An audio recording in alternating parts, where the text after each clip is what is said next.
بسم اللہ الرحمن الرحیم۔ السلام علیکم۔ مجھے امید ہے آپ سب بھائیوں اور بہنوں آخرت کے لیے اپنی پوری کوشش کر رہے ہوں گے۔ آپ نے سیمسن کے بارے میں سنا ہوگا، وہ کیسے عجیب و غریب کہانیاں بناتے ہیں جو حقیقت میں چند سالوں کے بعد اب سچ ہو رہی ہے۔ یہ صرف ایک اتفاق ہے یا اللہ بہتر جانتا ہے؟ اس کے پیچھے ایک بڑا منصوبہ ہے۔ جو ڈونلڈ ٹرمپ امریکہ کا صدر بنے تو سب حیران رہ گئے۔ کچھ لوگوں نے یہ دعویٰ بھی کیا اور کہا کہ انتخابات میں دھوکہ دہی کی گئی ہے، کیونکہ ڈونلڈ ٹرمپ کے جیتنے کے امکانات بہت کم تھے۔ لیکن سیمسن کارٹون نے اس کی کئی پیشگوئیاں کی تھیں۔ برسوں پہلے کچھ اقساط کی تفصیلات حیرت انگیز طور پر حقیقی زندگی کے مناظر سے ملتی جلتی تھی۔ سیمسن نے بھی کئی سال قبل کرونا وائرس کی پیشگوئی کی تھی۔ انہوں نے 1990 کی دہائی میں گھوڑوں کی گوشت اور کھانے پینے کی سٹالز کے استعمال کی پیشگوئیاں کی تھی، اور 2000 کی دہائی میں ایک بہت بڑا فوڈ سکینڈل سامنے آیا تھا۔ بہت بڑی فوڈ چینز جیسے کہ برگر کنگ ہارس میٹ استعمال کر رہے تھے۔ سیمسن نے اسمارٹ گھڑیوں کی متعارف ہونے سے 15 سال پہلے پیشگوئی کی تھی۔ اصل میں ان میں سے کئی ہیں، لیکن آئیں اس بارے میں بات کرتے ہیں کہ کارٹونز نے حال ہی میں دی سیمس کی ایک ایپیسوڈ میں جس کی پیشگوئی کی ہے، جسے دی گریٹسٹ اسٹوری ایور کہا جاتا ہے۔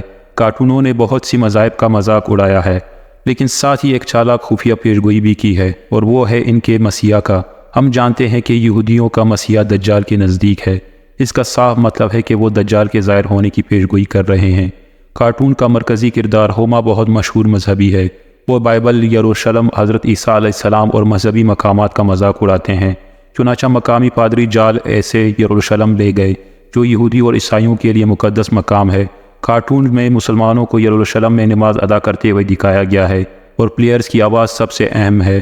مرکزی کردار ہومر تمام مذہبیت سے بچنے کے لیے صحرا میں چلا جاتا ہے اور لوگوں کا مسیحا بن کر واپس آتا ہے۔ وہ ایک سفید حرم میں ہے جہاں مسلمان عمرہ اور حج کرتے ہوئے دکھایا گیا ہے۔ کارٹونوں میں ڈوم آف دی راک اور مسجد اقصی بھی دکھائی دیتے ہیں۔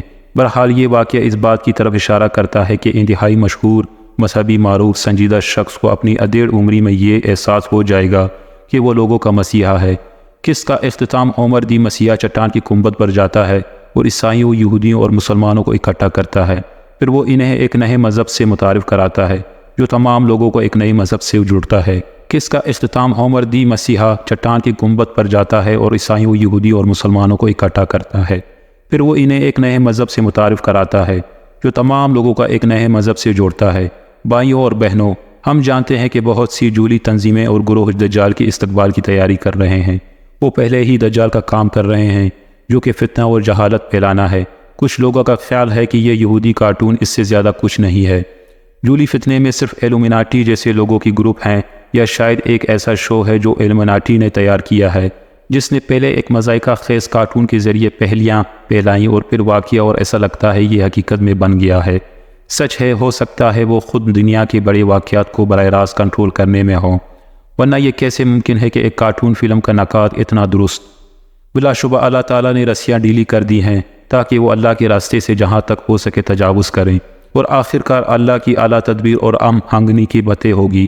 اللہ تعالیٰ قرآن مجید میں فرماتا ہے کہ اللہ تعالیٰ ان کے تانوں کو ان پر پھینک دے گا اور انہیں رسی دے گا، وہ اندھوں کی طرح بھٹکتے رہیں گے۔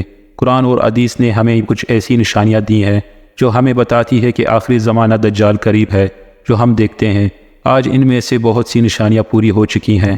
سیمسنز کارٹون بھی یہ پیشگوئی کر رہے ہیں، لیکن ہم حیران ہیں کہ کیا یہ بھی ہماری طرف سے جلد سچ ہونے والا ہے؟ یہ ہماری ذمہ داری ہے کہ ہم اپنے بچوں کو صحیح راستے پر چلائیں۔ ہمیں اللہ تعالیٰ اور محمد صلی اللہ علیہ وآلہ وسلم کی دین کے ساتھ مضبوط رشتہ بنانا چاہیے، اور دجال کی فتنے سے حفاظت کے لیے دعا کریں۔ چینل کو سبسکرائب کرنا اور بیل آئیکن کو دبانا نہ بھولیں تاکہ آپ اگلی بار اپ ڈیٹ سے محروم نہ ہوں، اور آپ کے کمنٹس کا میں منتظر رہوں گا۔ اللہ نگہبان۔